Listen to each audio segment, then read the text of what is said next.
welcome back to my film and TV channel. Hope you're all staying safe and well. We're going over to Netflix for a mini-series today on Netflix. Yes, it's entitled Transatlantic, a 7-part limited series. So we're going to have a look at that today. Please, if you are new to the channel, push that subscribe button, push the bell notifications. Great to have you on board. Everything film and TV, of course, in reviews, information, previews, lots of different things, streaming information. If you could join us, it'd be much appreciated. I'm trying to get to 3,000 subscribers. I'm about 40-ish away, 30, 40 away. So if you can help me towards that and spread the word, I'll be very grateful. If you are pushing buttons, you just press that little like button. I'm trying to get just a minimum of 10 likes for these vlogs, so not a big target. If you get me to 10, get me to 15, absolutely wonderful. Right, Transatlantic, yes, a 7-part television series created by Anna Winger and Daniel Hendler, based on the novel The Flight Portfolio by Julie Oringer, based on the true story of the Emergency Rescue Committee, yes, in south of France, Vichy-controlled France, wasn't it, at the time, World War II. What are people thinking? Well, the audience are not doing too bad. Rotten Tomatoes audience is a 78% positivity. Internet Movie Database, about 1,400 reviews, 6.3 out of 10. So not gushing, but not a bad score. And it premiered on Netflix on the 7th of April 2023. I'm recording this review of the film on the 14th of April 2023. So all the comments, etc. is at that date, around 12 noon UK time. This stars, yes, some familiar faces, some not so familiar faces. Gillian Jacobs, Lucas Englander, that's a good name, Corey Michael Smith, Ralph Amusu, Delilah Piasco, Amit Ravav, Gregory Montel, and Corey Stoll, and lots of others as well, but they're your sort of main characters. And as we said, it's inspired by true events. It's inspired by the true story of Varian Fry, Mary Jane Gold, and the Emergency Rescue Committee, who risking their lives to help more than 2,000 refugees escape occupied France, including many artists on the Nazis' most wanted list. An international gang of young superheroes, they don't wear capes, and their famous charges occupy a villa at the edge of the city where the threat of mortal danger gives way to unexpected collaborations and intense love affairs. What about the critics? The public seem to like it. Not gushing, but not too bad. Rotten Tomatoes, just 13 critics, and it averages 7 out of 10. So there, that's even higher than the public, 92% positivity. The consensus, it says, ably dramatising a deadly serious chapter of World War II history while also remembering to have fun.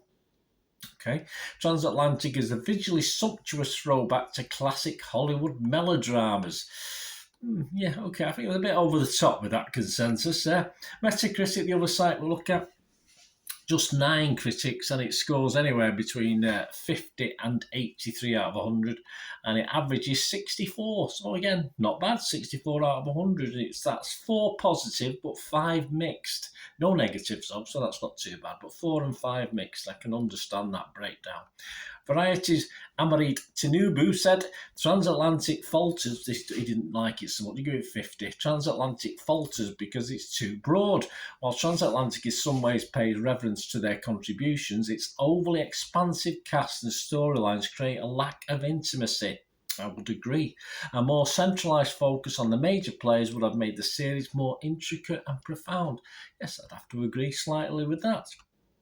Hollywood Reporter's Dan Frydenberg give it 60% and said it's lighter on its feet and more generally entertaining than any summary of the subject matter might lead you to expect. Yes, but since you all come away from Transatlantic with its superficial understanding of the subject matter, the tip of the iceberg, and perhaps not even that, it's easy to feel that something, but hard to feel like it's enough. Yes, so he did like it, but I think he's coming down on the side that it wasn't deep enough for him, and I can't disagree with that. But the AV Club's Meredith Hobbs Coons, there's a great name, Meredith Hobbs Coons, liked it a lot. She gave it 83. She said, this show feels like an exercise in highlighting the good in an unquestionably dark time without insensitively skirting around the danger and tragedy of it all. Yes, well, that was a flaw for me. I wouldn't say it was a particularly good thing. My scores on this, my thoughts on this, If it was Rotten Tomatoes, I would have to give it a fresh rating. If it was Metascore, I would give it a mixed, very mixed.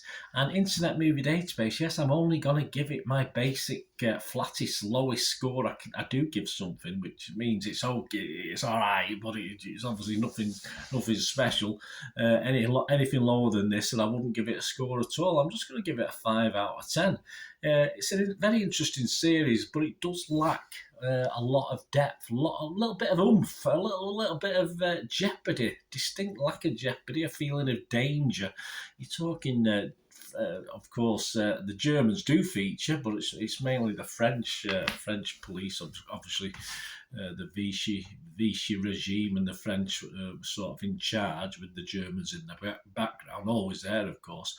But there is a lack of jeopardy in this. It all feels a little watered down to what events would have been, I'm sure, at the time in this sort of organisation within this part of what was going on, because it is a very serious and worthy subject matter, and I think it needed a little bit of a better storytelling about it.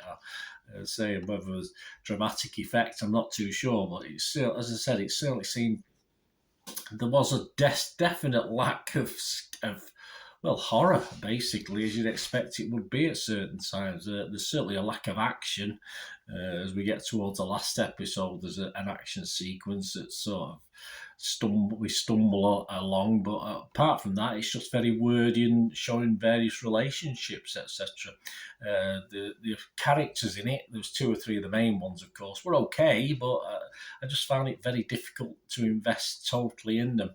And of course, some of these characters were based on real people. So it just didn't come over very well. It just wasn't put together very well.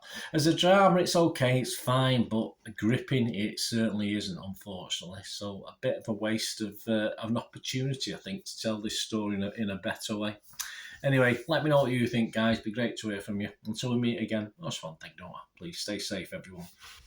Bye for now.